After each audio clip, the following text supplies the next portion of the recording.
시편 145편 1절부터 21절입니다.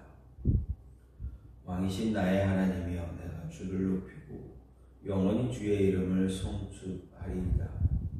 내가 날마다 주를 송축하며 영원히 주의 이름을 송축하리이다. 여호와는 위대하시니 크게 찬양할 것이라. 그의 위대하심을 측량하지 못하리로다. 대대로 주께서 행하시는 일을 크게 찬양하며 주의 능한 일을 선포하리로다. 주의 존귀하고 영광스러운 위엄과 주의 기이한 일들을 나는 작은 소리로 읊조리리이다. 사람들은 주의 두려운 일의 권능을 말할 것이요, 나도 주의 위대하심을 선포하리이다. 그들이 주의 크신 은혜를 기념하여 말하며 주의 의를 노래하리이다. 여호와는 은혜로우시며 긍휼이 많으시며 노하기를 더디하시며 인자하심이 크시도다. 여호와께서는 모든 것을 선대하시며 그 지으신 모든 것에 긍휼을 베푸시는도다. 여호와여, 주께서 지으신 모든 것들이 주께 감사하며 주의 성도들이 주를 송축하리이다. 그들이 주의 나라의 영광을 말하며 주의 업적을 일러서 주의 업적과 주의 나라의 위엄 있는 영광을 인생들에게 알게 하리이다. 주의 나라는 영원한 나라이니 주의 통치는 대대에 이르리이다. 여호와께서는 모든 넘어지는 자들을 붙드시며 비굴한 자들을 일으키시는도다. 모든 사람의 눈이 주를 앙망하오니 주는 때를 따라 그들에게 먹을 것을 주시며 손을 펴사 모든 생물의 소원을 만족하게 하시나이다. 여호와께서는 그 모든 행위에 의로우시며 그 모든 일에 은혜로우시도다. 여호와께서는 자기에게 간구하는 모든 자 곧 진실하게 간구하는 모든 자에게 가까이 하시는도다. 그는 자기를 경외하는 자들의 소원을 이루시며 또 그들의 부르짖음을 들으사 구원하시리로다. 여호와께서 자기를 사랑하는 자들은 다 보호하시고 악인들은 다 멸하시리로다. 내 입이 여호와의 영예를 말하며 모든 육체가 그의 거룩하신 이름을 영원히 송축할지로다. 할렐루야. 아멘. 오늘 말씀 시편 145편 1절부터 21절 말씀입니다. 오늘 말씀은 다윗의 표제, 다윗의 시로 다윗을 표제로 하는 8편의 시편 가운데 마지막 시편입니다. 그래서 오늘 말씀을 보면 만인과 마누엘이라는 여호와의 면면을 입체적으로 찬양하는 그런 감사 예배 시입니다. 이런 오늘 말씀 히브리어 알파벳 순으로 각 절의 첫머리가 시작되는 답관체이기도 한데 22절의 히브리어 알파벳 22개의 히브리어 알파벳 가운데 14번째 글자인 눈 행이 누락됨으로써 전체가 21절로 구성되어 있습니다.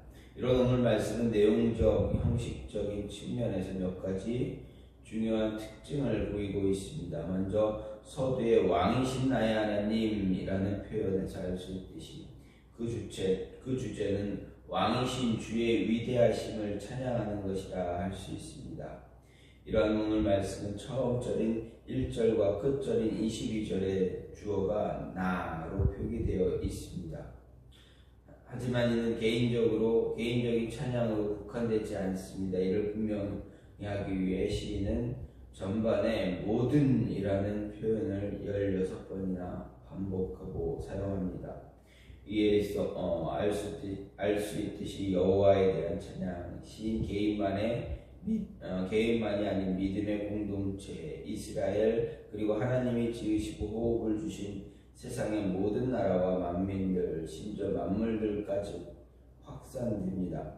시인은 이를 통해 특정한 나라도 넘어서서 이방과 만유까지 제한이 없다는 찬양의 포괄적 성격을 부각시킵니다. 한편 오늘 말씀에서는 내 입이 여호와의 영예를 말하며 모든 육체가 그의 성호를 영영이 송축할지어다 라고 한 21절에 주목할 필요가 있습니다. 이는 찬양의 절정을 이루는 부분으로 1절에 왕이신 나의 하나님이여 내가 주를 높이고 영원히 주의 이름을 송축하리이다를 반복하면서 동시에 찬양을 개인적 차원에서 모든 육체로 확대하고 시를 마감하는 역할을 합니다. 이러한 21절은 본시는 물론 다윗을 표제로 하는 1년에 8편의 시를 마감하는 역할을 할 뿐만 아니라 이어지는 할렐루야 시편의 찬양을 준비하는 역할까지 하고 있습니다. 특히 이 절은 할렐루야 시편의 마지막 절인 호흡이 있는 자마다 여호와를 찬양할지어다 할렐루야와 그것을 같이 하는 것으로 전체 할렐루야 시편을 앞뒤로 감싸는 역할까지도 합니다. 이런 오늘 말씀 한마디로 이스라엘의 왕인 다윗 자신이 왕이 아닌 하나님께서 왕이심을 일반 백성에게 강하게 인식시키며 그에 합당한 찬양을 돌리도록 하는 그러한 시입니다. 다윗은 이스라엘의 왕이신 하나님께서 얼마나 위대하시고 큰 은혜를 베푸시는 왕인지 그의 나라 백성들이 이스라엘 자손들이 바르게 알기를 원하고 그에 합당한 찬양에 동참해 줄 것을 바라고 있습니다. 그 나라의 왕이신 하나님께서 베푸시는 은혜가 미치는 대상에는 제한이 없고 이 찬양에 동참하는 대상 역시 제한이 없습니다. 행적으로는 이방인뿐만 아니라 만물이 종적으로는 오고 가는 모든 세대가 이 은혜를 잊고 또 찬양해야 마땅하다는 것이 그가 전하고자 했던 이 시를 읽는 모든 이로 하여금 마음을 숙연하게 할 뿐 아니라 영광의 하나님, 위엄과 권세를 지니신 하나님을 향한 찬양에 기쁘게 동참하게 하는 것입니다. 이런 오늘 말씀을 보면서 오늘 우리가 생각할 수 있는 것, 하나님 앞에 낮추고 순복하는 자가 존귀한 자다, 하나님이 기뻐하는 자다라는 것입니다. 즉 자신을 하나님 앞에서 낮추는 자, 그리고 하나님의 말씀에 순종하며 따르는 자, 복종하는 자, 그가 하나님이 기뻐하시는 자라는 것입니다.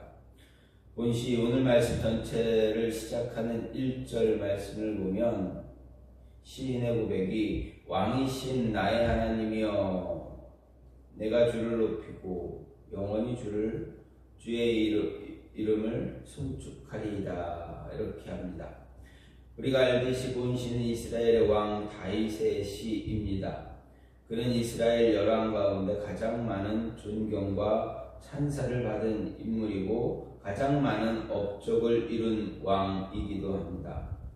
정말 그는 다윗은 이스라엘 왕 중에 왕이라 해도 틀린 말은 아닙니다. 그런데 그가 하나님을 향해서 무엇이라 부르는가 보게 되면 주라고 왕이신 나의 하나님 내가 주를 높이고 라고 주와 왕이라 부르고 있습니다.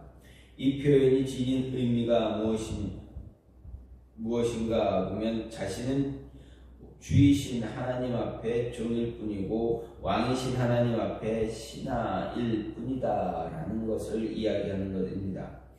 즉 다시 말해서 그는 하나님 앞에서 자기를 철저하게 낮추고 복종하고 순종하며 하나님만 높여드리기 원하는 자세를 항상 갖추고 있었다라는 것입니다.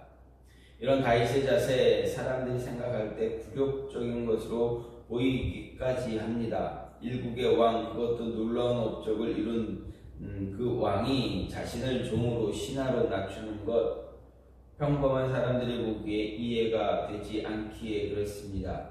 하지만 여기에서 다윗의 위대함이 담겨 있음을 볼 수가 있습니다.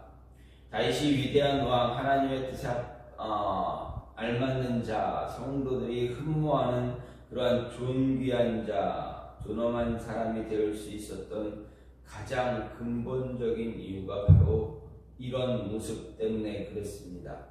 성경은 다윗을 정말 진정한 신앙인 믿음의 사람의 모델로 이야기합니다. 또 그는 가장 모범적인 왕이고 가장 큰 복을 받은 사람으로 묘사되기도 합니다. 다윗이 어째서 가장 모범적이고 존경받는 인물로 그려지고 있는가? 그의 출신 때문에 그러는가?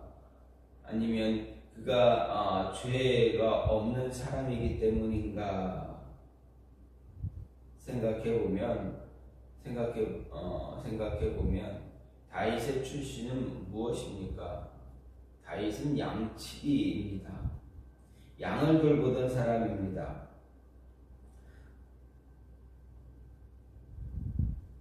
그리고 그가 통치하는 동안 이스라엘 전쟁과 내란 등으로 평안한 날이 없었습니다. 또 하나님 앞에서 밧세바와 간음 사건을 일으켰고 또 하나님의 말씀에 어긋나는 인구 조사까지 했던 사람입니다. 이처럼 다윗은 하나님께 버림받은 초대왕 사울에 사울과 비교해 보면 참 비천한 사람이다라고 할 수도 있습니다. 그의 일생은 그의 아들 솔로몬이 누린 평안과 번영을 비교해 볼 때 정말 솔로몬이 누렸던 평안과 번영은 그가 누려보지 못했던 그런 모습입니다. 아울러 그의 후손들 가운데 시기야나 요시야의 경우 다윗과 같이 선한 왕으로 기억되면서 다윗과 비교할 때 극심한 죄를 지었다라는 흔적도 없습니다. 그럼에도 성경은 다윗을 가장 위대하고 가장 경건하며 가장 큰 축복을 받은 왕이다라고 묘사하고 이스라엘 백성들이 다윗보다 더 높이 다윗 왕보다 더 높이 칭송하는 왕이 없다라는 것입니다. 그럼 왜 이러한 기록이 왜 이렇게 이야기하는가 생각해 보면 바로 오늘 말씀에 있는 것을 알 수가 있습니다. 다윗은 자신이 이스라엘의 왕이지만 이스라엘의 진정한 왕은 자신이 아니라 하나님이다 라고 알고 있었고 그렇게 고백해 왔기 때문에 그렇습니다. 다윗은 하나님을 자신의 주 왕으로 고백하고 하나님의 뜻에 부합하는 하나님의 뜻에 합당하게 하나님을 기쁘게 해드리기 위한 그러한 통치를 이루기 위해서 충성을 다했다라는 것입니다. 그것이 다윗으로 하여금 하나님의 축복과 은혜를 받게 한 것이다. 그래서 그의 삶을 영광스럽게 가꿀 수 있게 한 원인이다 라는 것입니다. 다윗의 이러한 자세, 이러한 고백이 저와 여러분에게도 분명하게 필요하다라는 것입니다. 하나님을 왕으로 모시고 하나님을 섬기는 종이고 하나님의 신복이라는 고백이 우리의 입술을 통해서 고백되어질 때 하나님은 기뻐하시고 즐거워하신다. 그래서 그 고백대로 하나님을 섬기고 하나님의 뜻을 따라가며 살아가는 그런 모습이 우리 안에 분명하게 있어야 한다라는 것입니다. 하나님은 이러한 자들이 이러한 모습, 우리의 이러한 모습을 더 기뻐하신다. 그래서 하나님 앞에서 자신을 철저하게 낮추고 겸손하게 자신의 모습, 하나님의 말씀에 자신을 순종하는 복종하는 그 모습을 하나님은 기뻐하신다라는 것입니다. 그러한 자를 하나님은 더 높여주신다라는 것 우리에게 이야기하고 있습니다. 또 한 가지는 무엇입니까? 은혜 받은 자, 받은 은혜를 전할 수 있는 자가 되어야 합니다.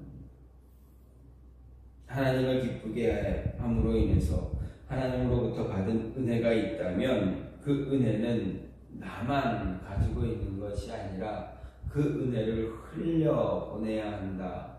즉 은혜를 받는 그 통로의 역할을 감당할 수 있는 모습이 주어져 있다라는 것입니다. 그러한 책임이 있다라는 말씀입니다.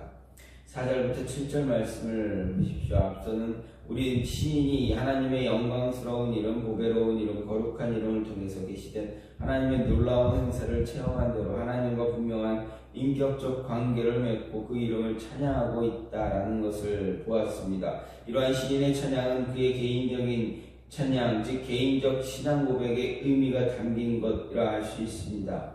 그런데 이어지는 4절부터 7절 사이에 시인은 자신이 체험한 그 은혜, 그 거룩하고 능하신 하나님의 행사 더 크게 칭송하며 선포할 것이다 말합니다. 이를 통해 그는 자신만이 아니라 다른 사람들까지도 하나님의 행사를 고백하고 찬양하도록 이끌고 있다라는 것입니다.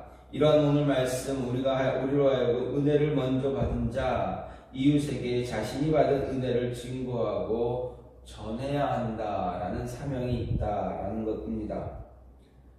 우리는 우리의 생활 속에서 좋은 일, 기쁜 일, 행복한 일 있으면 그것을 자랑하고 전하는 것을 당연스럽게 생각합니다. 좋은 직장에 들어갔다거나 승진했을 때, 좋은 친구 만나게 될 때 주변 사람들에게 알리고 고백하는 것 참 자랑스러워합니다. 특별히 인생의 큰 위기를 만나고 심각한 어려움에 처했다가 거기서 벗어나게 된 사람들, 동일한 위기, 동일한 어려움에 처한 사람들에게 자연스럽게 동정심을 갖게 마련입니다. 그리고 자신과 마찬가지로 그들 역시도 위기와 어려움에서 벗어나 자유와 평안, 행복과 안식을 누릴 수 있기를 원합니다. 그것은 아름다운 일일 뿐만 아니라 마땅한 의무, 책임이기도 합니다. 만약 우리가 어려움과 위기에서 헤어나올 수 있는 방법을 알고 또 행복과 기쁨을 누릴 수 있는 길을 알고 있음에도 그것을 다른 이에게 알리기를 꺼려한다면 그것은 인색한 것이 아니라 죄에 가까운 모습이다라는 것입니다. 한 예로 열왕기하 7장에 소개된 아람 군대의 사마리아 성 침공 사건을 들 수가 있습니다. 당시 사마리아 성은 아람 군대의 침공으로 비참하게 황폐하게 되어져 그러한 상황에 놓이게 되었습니다. 그곳 사람들은 오랜 동안 굶주렸습니다. 심지어 자녀들까지 삶아 먹을 정도였습니다. 혹독한 굶주림을 당하고 있었습니다. 그런데 이들 아람 군대가 하나님의 역사로 인해서 포위를 풀고 자신들이 가지고 온 모든 식량과 보화를 버려두고 도망가게 되었습니다. 우연히 그 성에 문둥이 4명이 투항하기 위해서 아람 군대, 아람진에 들어갔다가 무엇을 보게 됩니까? 그 모든 상황을 보게 됩니다. 아람군은 하나도 없고 먹을 것이 쌓여있는 그런 빈 진영을 보게 됩니다.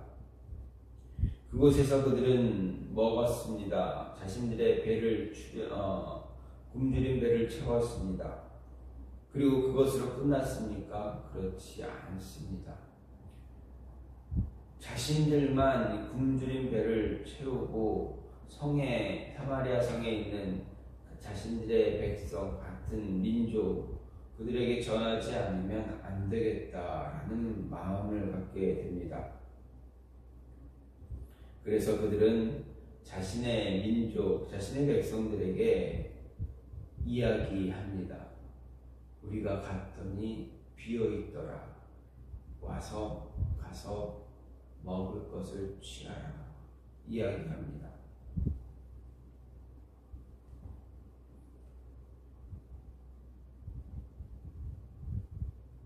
그들이 이렇게 행한 이유가 무엇입니까? 열왕기하 7장 9절에 이렇게 그들이 한 이야기가 있습니다.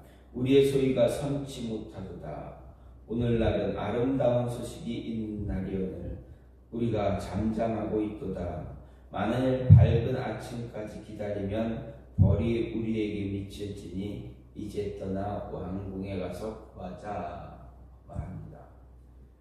아름다운 소식이 있는 날 우리가 잠잠하면 하나님께 벌을 받을 것이다. 그러니 우리가 받은 이 은혜를, 이 소식을 전하자, 함께 나누자, 함께 즐거워하고 기뻐하자라는 것입니다. 이 모습이 우리에게도 분명하게 필요하다. 하나님이 주신 은혜가 있다면 그 은혜를 갖고 머무는 것이 아니라, 끝나는 것이 아니라 은혜는 전해야 한다. 받은 은혜 전해야 한다. 축복의 통로 되어줘야 한다. 받은 축복으로 만족하는 것이 아니라 그것을 전해서 함께 누려야 한다라는 것입니다. 그렇습니다. 우리에게 주어진 의무, 책임은 받은 것이 있으면 나누는 것, 전하는 것입니다. 그래야 믿음의 사람들이 더 많아지고 하나님의 은혜를 나누게 되고, 그리고 그러므로 인해서 더 신실한 믿음의 사람, 하나님이 기뻐하는 사람이 되어갈 수가 있다라는 것입니다. 시인은 오늘 말씀을 통해서 하나님이 기뻐하는 사람, 어떤 사람인가 이야기합니다. 받은 은혜가 있으면 그 은혜를 나눌 줄 아는 사람이 하나님이 기뻐하는 사람입니다. 하나님의 축복을 전할 수 있는 축복의 통로가 되는 사람이 하나님이 기뻐하는 사람입니다. 그뿐입니까? 그것만이 아니라 하나님 앞에서 자신을 철저하게 낮추면서 말씀에 순종하는 자가 하나님이 기뻐하는 자다라고 이야기합니다. 이 모습이 저와 여러분의 삶에서 오늘 하루도 우리의 삶에서 나타나는으로 인해서 저와 여러분을, 하나님께서 저와 여러분을 기뻐하는 자, 기쁨을 드릴 수 있는 자가 되기를 간절히 소망합니다. 이 시간같이 기도하기 원하는 하나님, 우리가 하나님께 기쁨을 드릴 수 있는 자 될 수 있게 해달라고, 그러기 위해서 하나님 앞에서 우리 자신을 낮추고 철저하게 낮추고 순종하는